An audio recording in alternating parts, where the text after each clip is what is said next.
Good morning students. हम lesson second पढ़ रहे हैं संविधान निर्माण, और आज हमें 46 पेज से पढ़ना है last paragraph. The second reason for excepting the constitution is that, जो इसका फर्स्ट रीजन था वो हम पढ़ चुके हैं। हमारा क्वेश्चन था कि संविधान को हमने क्यों स्वीकार किया जो इतने सालों पहले बना था। तो इसका एक रीजन हमने ये पढ़ा था कि जो हमारा संविधान है उसको सभी सोशल ग्रुप हो या फिर कोई पॉलिटिकल पार्टी हो, सभी ने इसको एक्सेप्ट किया है, स्वीकार किया है, इसलिए ये एक तरह से मान्यता प्राप्त है।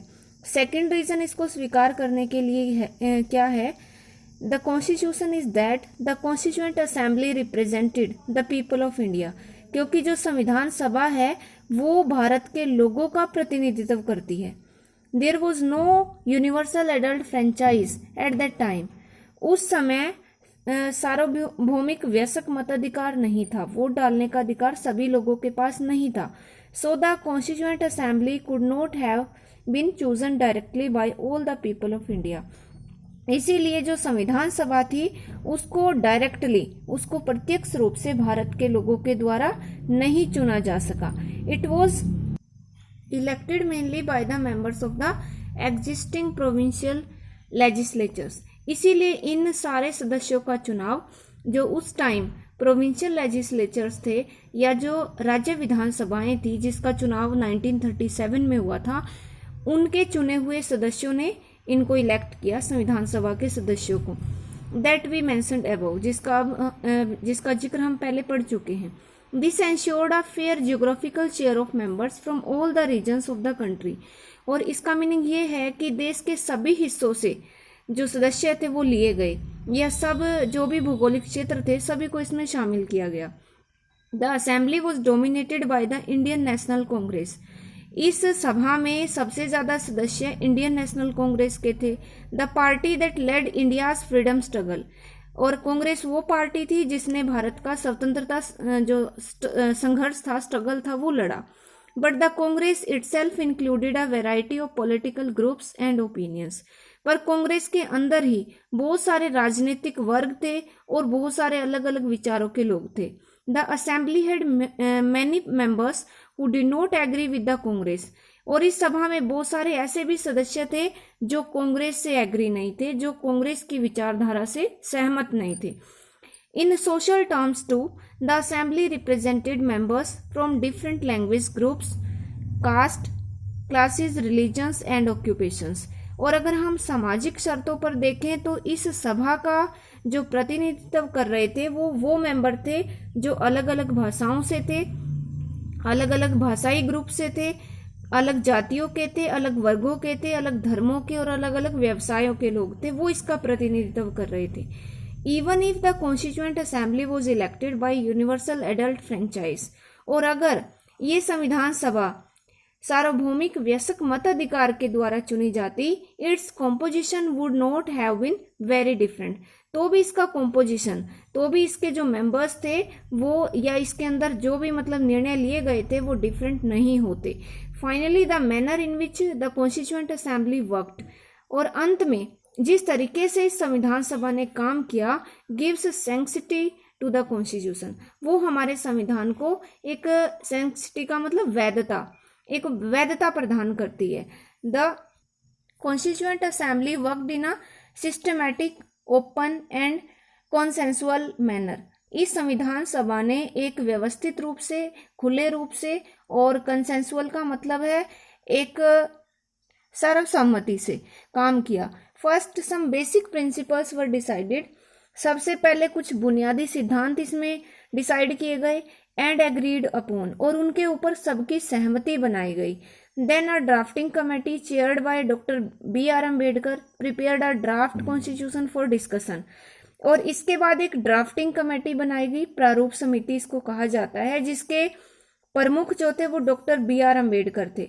फिर उन्होंने एक डिस्कशन के लिए, विचार विमर्श करने के लिए एक ड्राफ्ट कॉन्स्टिट्यूशन बनाया, यानी कि कॉन्स्टिट्यूशन का, संविधान का एक खाका तैयार किया। Several rounds of through discussion took place on the draft constitution clause by clause, और बहुत सारे राउंड्स यानी कि बार बार डिस्कशंस की गई ऑन द ड्राफ्ट कॉन्स्टिट्यूशन। बार बार इस प्रारूप जो तैयार किया गया था संविधान का, उसके ऊपर बार बार डिस्कशन किया गया। More than 2000 amendments were considered, और इसमें 2000 से भी ज़्यादा जो अमेंडमेंट्स थे, अमेंडमेंट होते हैं कुछ सुधार करने के लिए, कुछ नई चीज़ें ऐड कर देना, तो इसमें 2000 से भी ज़्यादा जो अमेंडमेंट्स थे वो कंसिडर किए गए कि इसमें 2000 अमेंडमेंट किए जाएंगे। The members deliberated for 114 days spread over 3 years. लगभग 3 सालों में ये संविधान तैयार हुआ, और इन 3 सालों के दौरान 114 दिन जो थे वो चर्चा में निकले इस संविधान के ऊपर। Every document presented and every word spoken in the constituent assembly has been recorded and preserved. प्रत्येक दस्तावेज जो भी प्रेजेंट किया गया था और प्रत्येक शब्द जो बोला गया था इस संविधान सभा के अंदर, उन सबको रिकॉर्ड किया गया एंड प्रिजर्व्ड, और फिर उनको सुरक्षित रखा गया। These are called constituent assembly debates, और इनको नाम दिया गया संविधान सभा चर्चा। व्हेन प्रिंटेड, और जब बाद में इनको प्रिंट किया गया, इनको छापा गया, दीज डिबेट्स आर 12 बक्की वॉल्यूम्स। तो ये 12 बक्की मतलब मोटे, और वॉल्यूम कहेंगे हम संग्रह या फिर कोई बुक, किताब। तो इसकी 12 अलग अलग किताबें बन गई। जो विचार विमर्श किए गए थे, जो तर्क दिए गए थे, इनके ऊपर 12 किताबें लिखी जा चुकी थी इन 114 दिन में। These debates provide the rationale behind every provision of the constitution, और संविधान के प्रत्येक प्रावधान के पीछे इन डिबेट्स ने एक तर्क प्रस्तुत किया, कोई रीजन इन्होंने दिया। These are use to interpret the meaning of the constitution, और जो ये तर्क दिए गए, इन्हीं को संविधान के मीनिंग को व्याख्या करने के लिए या संविधान के अर्थ की व्याख्या करने के लिए यूज किया जाता है। इसके बाद है guiding values of the Indian constitution.